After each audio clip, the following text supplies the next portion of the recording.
नमस्कार दोस्तों, हर हर महादेव। कैसे हैं आप? आई होप आप सब बहुत अच्छे होंगे। तो दोस्तों, हमारे हिंदू धर्म में एकादशी व्रत का विशेष महत्व बताया गया है।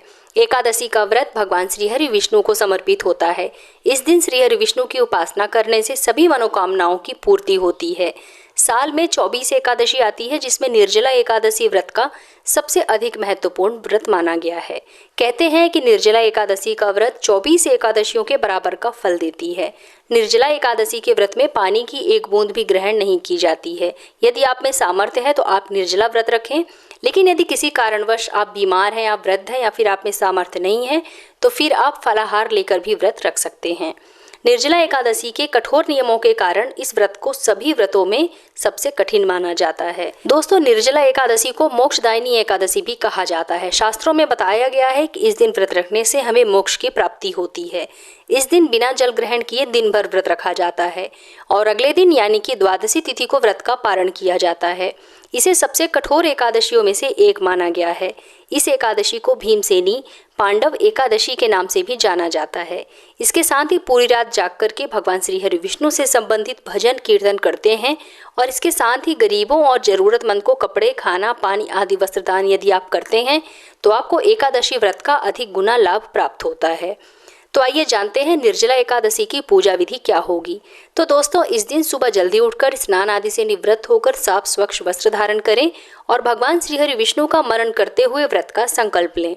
इसके बाद श्री हरि विष्णु की पूजा आराधना करें। पूजा के दौरान उन्हें पीले फूल अर्पित करें, माला चढ़ाएं। पीला चंदन, अक्षत और भोग लगाने के साथ साथ भगवान श्री हरि विष्णु के मंत्र, विष्णु चालीसा और विष्णु सहस्त्र नाम का पाठ आप कर सकते हैं और एकादशी व्रत का पाठ आपको अवश्य करना चाहिए। अंत में आप विधिवत आरती कर लें। दोस्तों, निर्जला एकादशी के दिन भगवान श्री हरि विष्णु की विशेष कृपा पाने के लिए भगवान विष्णु के प्रिय मंत्र ओम नमो भगवते वासुदेवाय नमः, इस मंत्र का जाप आपको अवश्य करना चाहिए। तो आइए दोस्तों, वीडियो में आगे बढ़ते हैं और जान लेते हैं कि साल 2024 में निर्जला एकादशी का व्रत कब रखा जाएगा।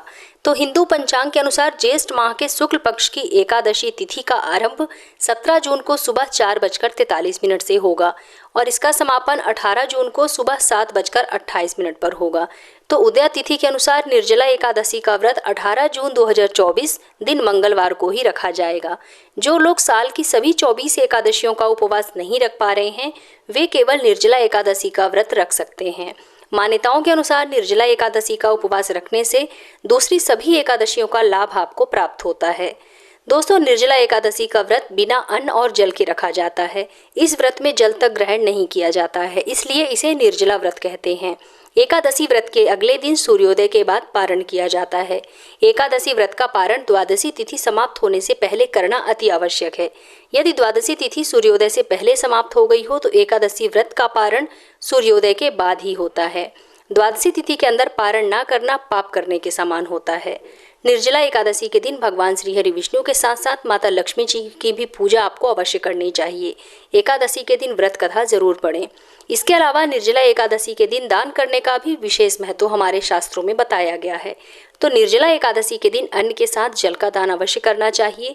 राहगीरों से लेकर के पशु पक्षियों के लिए भी पानी की व्यवस्था आपको करनी चाहिए। जल का दान करने से भगवान श्री हरि विष्णु की विशेष कृपा आपको प्राप्त होती है। आइए अब जानते हैं कि निर्जला एकादशी के दिन आपको कौन कौन से काम भूलकर भी नहीं करने चाहिए, क्योंकि इन कामों को करने से आपको एकादशी व्रत का फल प्राप्त नहीं होता है। तो दोस्तों, एकादशी के दिन तुलसी को स्पर्श करना वर्जित माना गया है। इस दिन ना तो आपको तुलसी में जल अर्पित करना चाहिए और ना ही तुलसी दल आपको तोड़ने चाहिए। निर्जला एकादशी के दिन तामसिक चीज़ों से आपको दूर ही रहना चाहिए, बल्कि दशमी तिथि से ही आपको तामसिक चीज़ों से दूर रहना चाहिए। निर्जला एकादशी व्रत के दिन जमीन पर आपको सोना चाहिए। निर्जला एकादशी के व्रत में अन्न और जल ग्रहण नहीं किया जा सकता। यदि आप में सामर्थ्य है तो आप निर्जल व्रत रहें, अन्यथा आप फलाहार भी ले सकते हैं। एकादशी का व्रत का पारण करने के बाद ही आप जल और अन्न का सेवन करें। निर्जला एकादशी के दिन जो लोग व्रत नहीं करते हैं उन्हें चावल का सेवन करना वर्जित माना गया है। कहा जाता है कि इस दिन चावल का सेवन करने से हम कीड़े मकोड़ों की योनि में चले जाते हैं और इस दिन ना ही आपको बाल और नाखून काटने चाहिए और ना ही अपनी दाढ़ी बनवानी चाहिए। और आपको श्रीहरि विष्णु के साथ साथ माता लक्ष्मी जी की पूजा विशेष कृपा पाने के लिए अवश्य करनी चाहिए। तो दोस्तों ये थे कुछ विशेष नियम जो कि आपको एकादशी के व्रत में ज़रूर अपनाने चाहिए।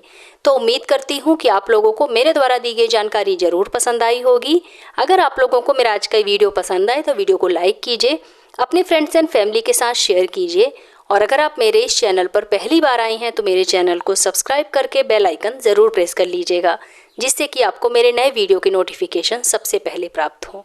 तो मिलते हैं अपने नेक्स्ट वीडियो में, तब तक के लिए धन्यवाद।